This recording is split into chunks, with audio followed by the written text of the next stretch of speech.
Hello YouTubers, what we're going to do today is we're going to go over some of the tomato seeds that I have planted this year and give you my 2 cents on them. And if I have some pictures, I'm going to put them over here as well. Now I am in Georgia. I think I'm in zone 8A now maybe. So it will get hot here, very, very, very hot for a couple months. And so this is what I grow down here. So there's a handful of these I always plant and then some new ones. So one of my always plants is this one. It is a brandywine. It is a true heirloom seed, meaning that it's a little particular and it's not going to produce that much fruit. It will produce some very nice sized fruit and it's great for sandwiches. And to me, it is the best tasting tomato that is around. But it doesn't produce that many, and I don't think I've ever given one away. So, but every single year I plant these, I think they are absolutely the best. Now, I have tried to grow the yellow, the black, and the red with no success.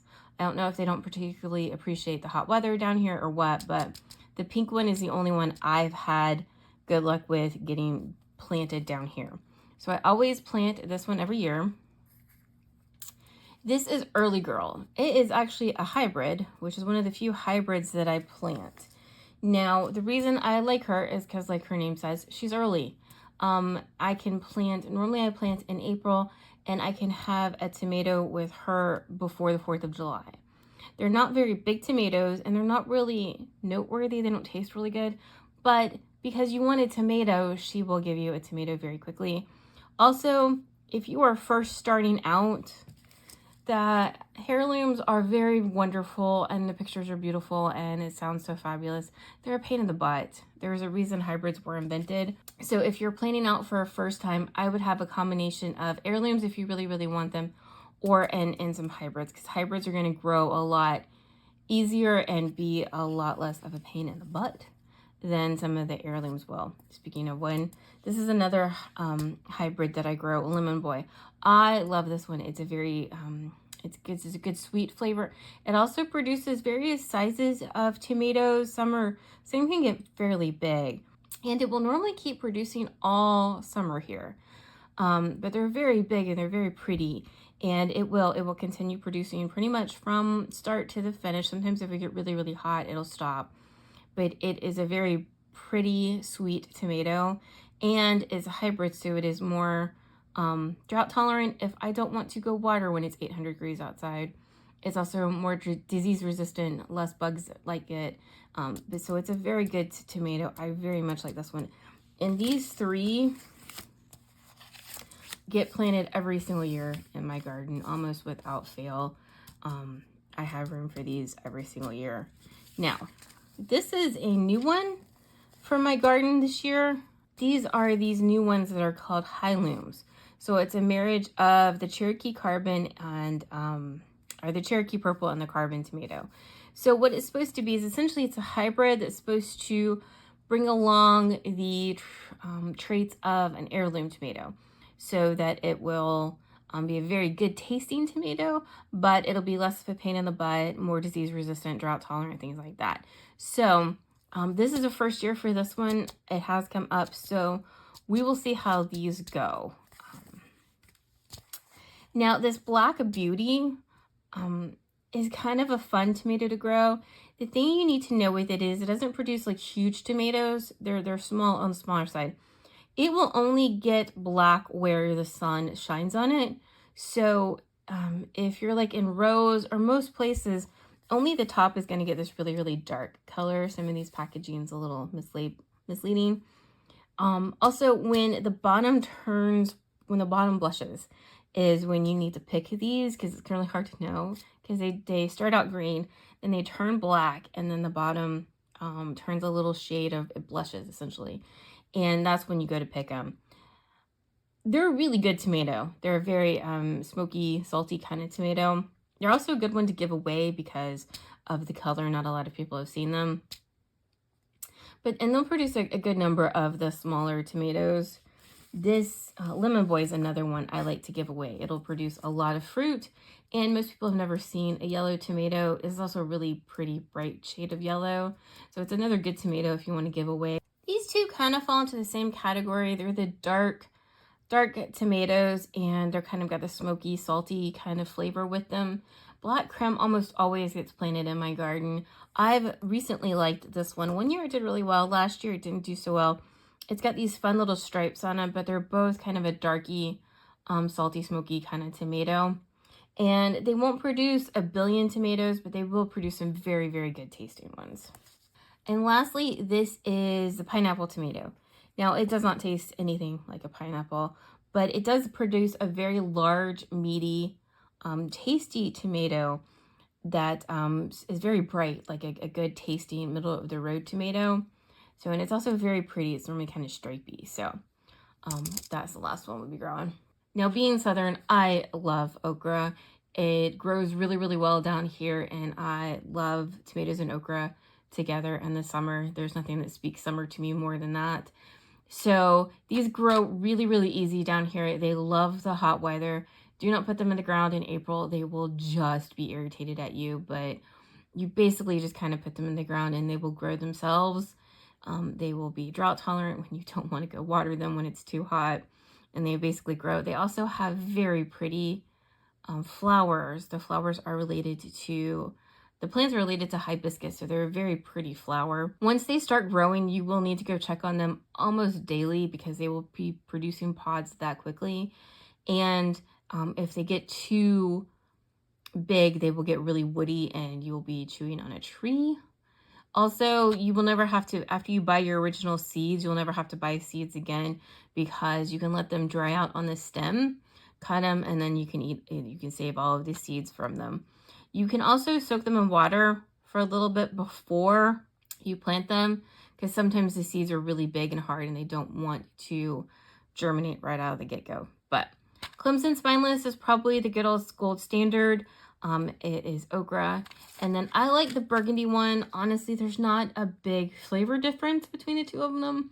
It's just kind of fun to have another color in the mix here. Like when you're making tomato and okra, one of the things I love is this, and then the green okra and the burgundy okra and then different color tomatoes. It's a very pretty pot. Now, I grew this once and it is, even for me who absolutely loves okra, this is a really slimy okra. I would relegate him to like soups and things like that, maybe some gumbo, something that needs some slimy okra because it is very slimy. So I've never actually gotten this thing to grow. It normally just dies on me. But the pods are really short, which means you would need to check on them probably morning and night because if they get too long again, you're going to be eating on a tree. So keep that in mind when you're growing and planting all this stuff out if you want to grow some okra. All right, I have no real opinion on squash.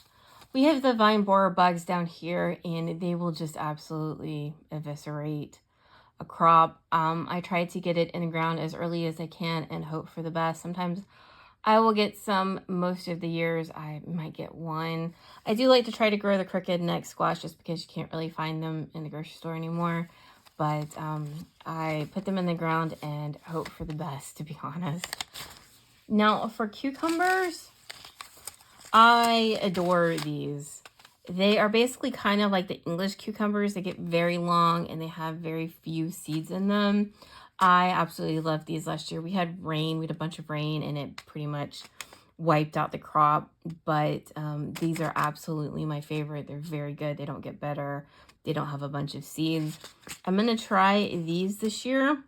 This is a first for me because they seem to be in the same vein of very skinny little seeds, things like that. These are muncher cucumbers. They're basically the cucumbers you find in the store. I am not a big fan. You have to be very careful with these. The seeds can get very big and they can go bitter. So I grew these last year, but they really were not my favorite to eat. I love these.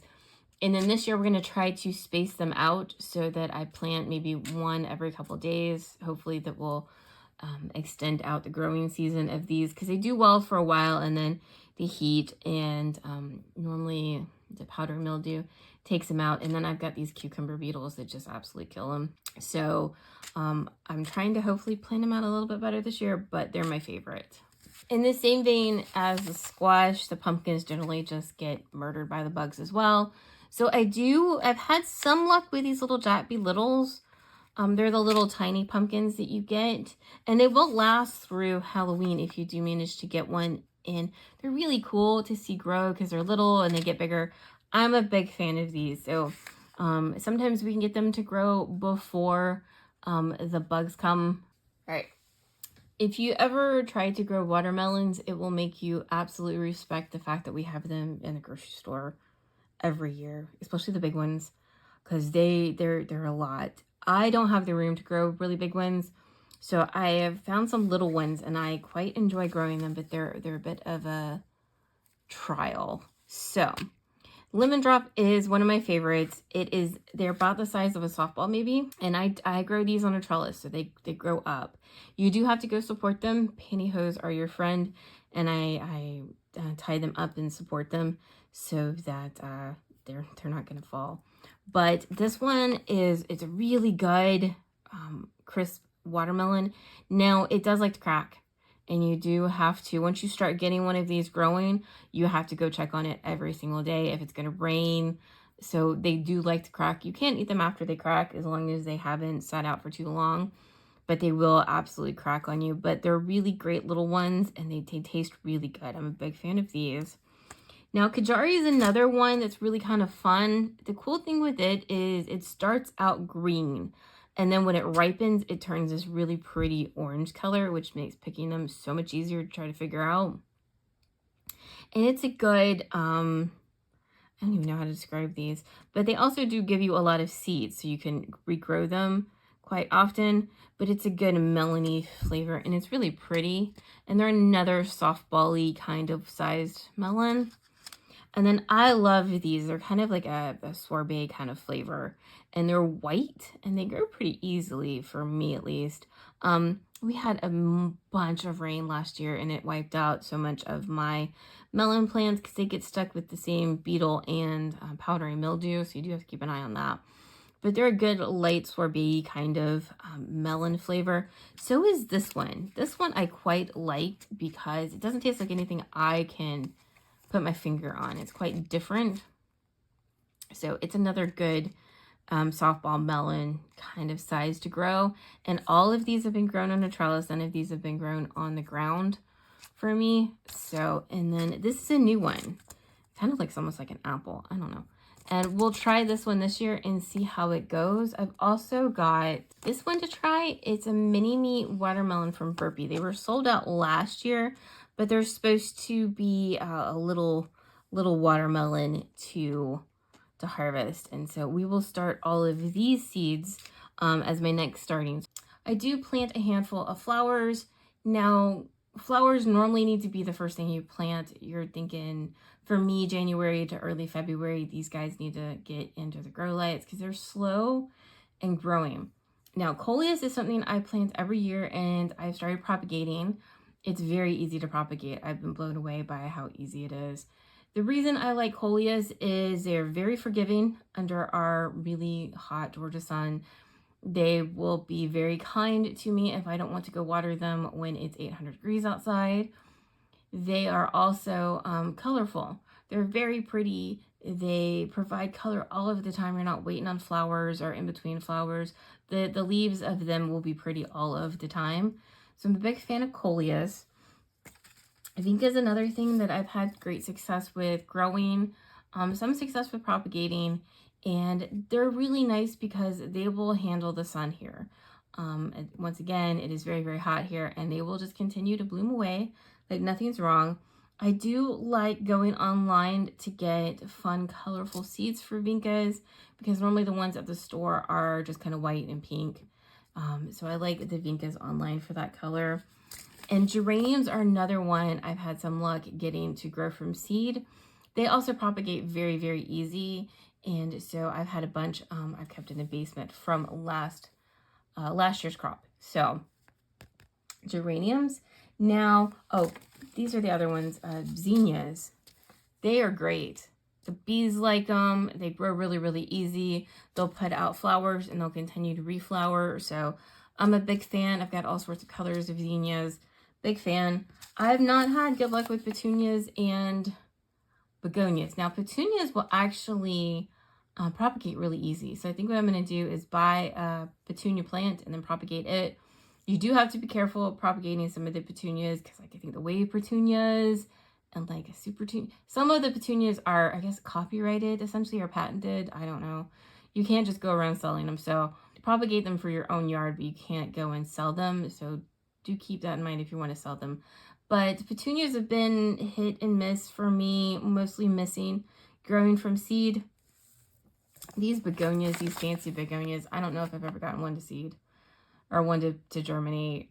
They are, I don't know what magic powers you need, but I don't have them. So flowers are, to me, far more difficult to get to grow than a tomato.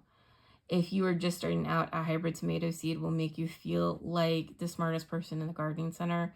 So please start there and then grow out. Coleuses and zinnias. Coleuses and zinnias go pretty well. They'll have no problem blooming and going. But some things just are easier than others. So keep that in mind when you're growing. In my garden, I do flowers normally go first because they're the slowest to grow. So I'll do flowers, tomatoes come next. Tomatoes, watermelons, cucumbers, and squash. And okra will go last because there's no benefit to putting the okra out before May. Down here it's just too cold and it doesn't appreciate it.